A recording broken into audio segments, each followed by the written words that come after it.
Tahun 2024 ini memang tahun yang panas karena banyak konflik yang masih berlanjut dari 2023 kemarin. Salah satunya adalah konflik di Timur Tengah yang disebabkan upaya pendudukan Israel di wilayah Palestina. Pada awalnya, banyak yang mengira kalau konflik ini akan berakhir setelah resolusi PBB tentang gencatan senjata keluar dan juga dibawanya Israel ke Mahkamah Internasional atas tuduhan genosida. Namun sayang, dua hal ini tidak punya efek berarti. Bahkan Amerika Serikat sudah mengatakan kalau Mahkamah Internasional tidak bisa menghentikan Israel. Amerika Serikat memang tetap pada jalur mereka yang membela Israel. Dibuktikan dengan tindakan mereka yang sekali lagi memveto upaya gencatan senjata saat pertemuan Dewan Keamanan PBB. Nah, melihat sikap dari Amerika Serikat dan Israel ini, sepertinya konflik di Timur Tengah tersebut masih jauh dari kata berakhir. Makanya, milisi-milisi yang mendukung Palestina dan mengutuk Israel terus melakukan perlawanan terhadap Amerika Serikat dan Israel. Salah satunya adalah milisi Houthi di Yaman. Houthi membuktikan diri konsisten melawan dua negara tersebut dan telah berhasil menyita dan menghancurkan beragam senjata Israel dan Amerika Serikat. Contohnya, ada drone canggih Amerika MQ-9 yang dihancurkan oleh milisi Houthi pada November 2023 kemarin, sesuai video klaim yang beredar. Houthi menembak jatuh drone ini menggunakan rudal Izdeliye 358 pabrikan Iran. Saat Amerika menerima laporan kehilangan drone, Amerika Serikat sempat tidak mengakui kalau drone Amerika ditembak jatuh Houthi dan bilang kalau drone-nya hilang di perairan internasional. Nah, setelah data diperbarui, diketahuilah kalau MQ-9 mereka ternyata ditembak jatuh Houthi di kawasan udara Yaman. Sepertinya Amerika Serikat malu mengakui kalau drone mereka ditembak jatuh oleh milisi Houthi. MQ-9 ini memang salah satu kebanggaan Amerika yang telah diproduksi sejak tahun 1995 dan berhenti dibuat tahun 2018 silam. MQ-9 sudah turun sebagai alat perang di berbagai wilayah, mulai dari Afghanistan, Pakistan, Irak, Libya, hingga Suriah. Pada awal pembuatannya, MQ-9 ini memiliki tujuan untuk melakukan misi pengintaian udara dan observasi melalui kamera dan sensor canggih yang disematkan. Namun, lambat laun, drone ini mendapatkan modifikasi untuk misi serangan. Makanya, MQ-9 bisa membawa berbagai macam jenis rudal, seperti 2 unit rudal udara ke permukaan AGM-114 Hellfire, 4 unit rudal udara ke udara Stinger, dan 6 unit rudal udara ke permukaan AGM-176 Griffin. Secara spek penerbangan, MQ-9 bisa mencapai kecepatan maksimal hingga 217 km per jam. Daya jelajahnya 1.250 km dengan daya tahan penerbangan hingga 24 jam.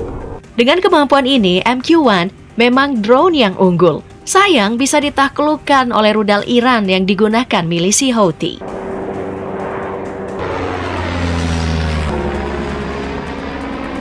Selain MQ-9, Houthi juga berhasil menjatuhkan drone canggih Amerika lainnya yaitu MQ-9 Reaper pada Februari 2024 kemarin, seperti pada sebuah foto puing yang disebarkan kelompok Houthi. Dari pihak pemerintah Amerika Serikat, mereka juga mengakui kalau drone mereka jatuh karena ditembak rudal darat ke udara oleh Houthi di kawasan Yaman. Serangan di Februari ini memperlihatkan kalau tensi antara Amerika dan juga Houthi masih terus memanas sejak Houthi memperlihatkan sikap permusuhan mereka pada Israel. Jika bicara tentang kerugian, tentu saja Amerika Serikat rugi besar dengan jatuhnya MQ-9 Reaper mereka, karena harganya memanglah tidak murah. Dari yang diketahui, harganya itu mencapai 32 juta US dollar atau 501 miliar rupiah. Harga ini emang mahal, tapi sesuai dengan spesifikasi mentereng dari MQ-9 Reaper. Dari data yang ditemukan, drone ini memiliki kemampuan terbang yang luar biasa. MQ-9 Reaper bisa terbang di kecepatan 482 km per jam. Daya jelajahnya 1.900 km dan bisa bertahan hingga 27 jam. Persoalan persenjataan juga lengkap. 7 cantelan yang ada di badannya bisa membawa amunisi hingga 680 kg. Ada berbagai jenis senjata yang bisa dibawa, mulai dari rudal udara ke udara seperti rudal Stinger dan juga rudal IM-9 Sidewinder. Kemudian ada juga rudal udara ke darat seperti AGM-114 Hellfire dan juga rudal Brimstone.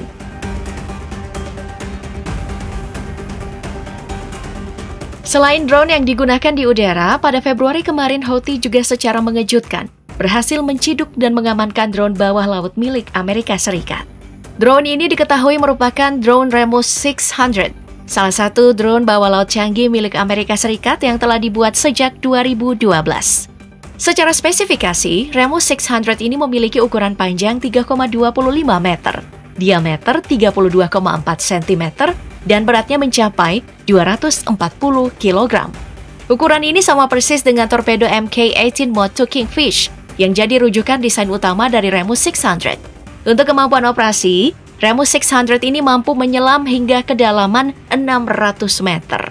Kecepatan maksimalnya adalah 5 knot atau 9,3 km per jam. Daya jelajahnya di angka 286 km dan daya tahan operasi mencapai 70 jam.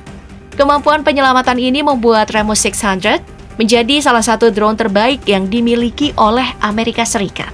Pembuatan drone Remus 600 didasari untuk menjawab berbagai macam kebutuhan, mulai dari melakukan survei lautan, pemetaan bawah air, pengambilan sampel, pengintaian hingga penaklukan ranjau laut. Untuk kebutuhan non-militer, Remus 600 juga bisa digunakan untuk deteksi dini kerusakan pipa bawah laut, kabel jaringan, hingga untuk pemetaan bor anjungan lepas pantai. Jadi secara peran, Remus 600 ini sangat bisa diandalkan. Nah, diyakini pula, drone Remus 600 didapatkan oleh Houthi yang akan dikirim ke Iran agar bisa melakukan penelitian mendalam. Di kasus yang sering dialami oleh senjata Amerika yang sampai ke tangan Iran ini tentu saja ya langsung di copy-paste.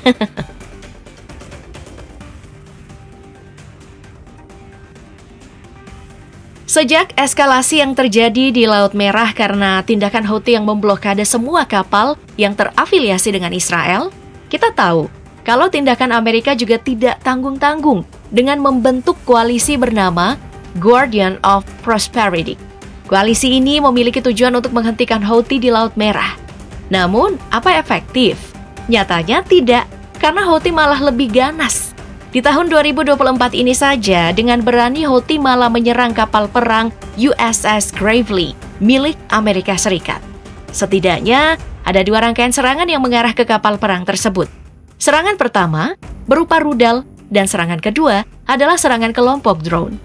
Dari 2 serangan ini memang tidak ada kerusakan yang berarti, karena seluruh serangan berhasil ditangkal dengan baik oleh awak kapal USS Gravely. Namun, serangan tadi juga memberi sinyal bahwa meski sudah ada banyak aset senjata Houthi yang dihancurkan oleh Amerika Serikat maupun oleh koalisinya, seperti yang dilakukan kapal perang UK, Houthi masih punya banyak stok senjata untuk melawan Amerika Serikat dan koalisinya.